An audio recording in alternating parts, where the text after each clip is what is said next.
ஆண்டவர் தாம் திருமுகத்தை உன் பக்கம் திருப்பி உனக்கு அமைதி அருள்வாராக. எண்ணாகமம் 6:26 பாரிஸ் நகரத்துல ஒரு ஓவிய கண்காட்சி நடந்ததுங்க.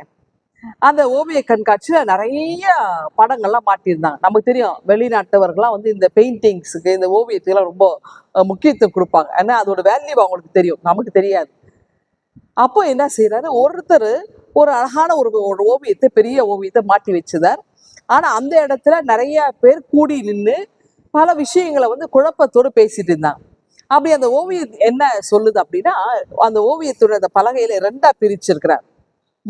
ரெண்டு ஓவியம் வரைஞ்சது. அதுல முதல் ஓவியம் பார்த்தீங்கன்னா பயங்கரமான போர் சூழல், ஒரு வனாந்திரமான இடத்துல பயங்கரமான குண்டு வெடிப்பும் பீரங்கி இருக்கிற மாதிரி, நிறைய பேர் மரித்த மாதிரி, ரத்த வெள்ளம் இதெல்லாம் இருக்கிற மாதிரி ஒரு பெரிய ஒரு யுத்த காலத்தை போர் சூழலை வரைஞ்சிட்டு, அதுல ஒரு மனிதர் மட்டும் கையை உயர்த்திட்டு மரித்து கொண்டிருக்கிற அப்படி ஒரு சூழலை வரைஞ்சிருக்கிறார். ஆனா அதுக்கு அவர் வந்து பேரை வச்சிருக்கிறார், அமைதியின் பேரை வச்சுட்டார். அடுத்து இன்னொரு ஓவியம் பார்த்தீங்கன்னா ரொம்ப அழகான அடர்ந்த ஒரு மலைப்பகுதி, நல்ல இயற்கை வளம் வாய்ந்த ஒரு இடம், நல்ல வாட்டர் ஃபால்ஸ் வருது, நீர்வீழ்ச்சி வருது, பூக்கள் எல்லாம் பூத்து இருக்கிறது. அந்த இடத்துல ஒரு சின்ன ஒரு பிரிட்ஜ் இருக்கு.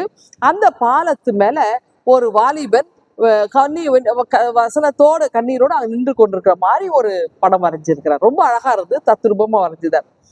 ஆனா அதுக்கு அவர் பேர் வச்சது யுத்தம் அப்படின்னு பேர் வச்சார். இப்ப என்னன்னா, இந்த பெயிண்டிங்ஸை வந்து ஜனங்களுக்கு பிரச்சனை இல்லை, ஆனா அவர் வச்சிருக்க பேர் தான் இப்ப பிரச்சனை. போர் சூழல் நடந்த அந்த இடத்துக்கு அமைதியின் பேரை வைக்கிறாரு, இந்த ரொம்ப அழகான ஒரு இடத்துக்கு யுத்தம்னு பேர் வச்சிருக்கிறாரு அப்படின்னு எல்லாரும் விமர்சனம் பேசிட்டு தான் கடைசியா இதுக்குரிய விளக்கத்தை கேட்டுருச்சு. அந்த ஓவியத்தை வரைந்த அந்த ஓவியரை வர வச்சாங்க. அப்ப அந்த ஓவியர் இடத்துல கேட்கும்போது அவர் சொன்ன விஷயம் அவர் அழகா விளக்கினார். என்னன்னா, இந்த போர் சூழல் நடந்திருக்கிற சூழல்ல ஒரு மனிதர் மட்டும் தன்னுடைய கையை அப்படியே உயர்த்தி அவர் வந்து மரிக்கிற தருவாயில இருக்கிறார். ஆனா அவருடைய முகம் வந்து பிரகாசிக்கிறது. என்னன்னாக்கா, அவர் அந்த நேரத்துல கைகளை உயர்த்தி ஆண்டவரை நோக்கி ஜெபித்து கொண்டிருக்கிறார். அப்ப ஆண்டவர் அருள் இருக்கின்ற அந்த அமைதி அவருடைய முகத்துல இருக்கு. போர் சூழல் இருந்தாலும் அவர் அந்த இடத்துல அமைதி பெற்றவராக இருக்கிறார். அதனாலதான் அமைதி அப்படின்னு பேர் வச்சிருந்தார். இன்னொரு இடத்துல ரொம்ப அழகான ஒரு இயற்கை வளம் வாய்ந்த இடத்துல ஒரு பாலத்து மேல ஒரு பையன் நின்றுட்டு இருக்கிறான், வாலிபன் நிற்கிறான். ஆனா அவன் ரொம்ப வருத்தத்தோடு நிற்கிறான், கண்ணீரோடு நிற்கிறான். அவனுக்கு வந்து உள்ளத்துல சமாதானமே இல்லை. அவன் தற்கொலைக்காக செய்யலாமான்னு நின்று மனசோட போராடி கொண்டிருக்கிறான். அப்படிப்பட்ட அவனுடைய போராட்ட உள்ளத்தை அந்த இடத்துல அழகா தத்ரூபாய் வரைந்து அவர் அதுக்கு அவனுடைய மனநிலையை பார்த்து யுத்தம் அப்படின்னு பேரை வச்சிருக்கிறார். இது விளக்கினோடனே மக்களுக்கு ரொம்ப மகிழ்ந்து அந்த அந்த படமானது ரொம்ப அதிகமான விலை போனதாக சொல்லப்படுகிறது. பாருங்க, ஆண்டவர் நம்முடைய உள்ளத்திற்கு யாரெல்லாம் கலங்கி இருக்கிறாங்களோ அந்த உள்ளத்தை ஆண்டவர் ஆராய்ந்து பார்க்கிறார்.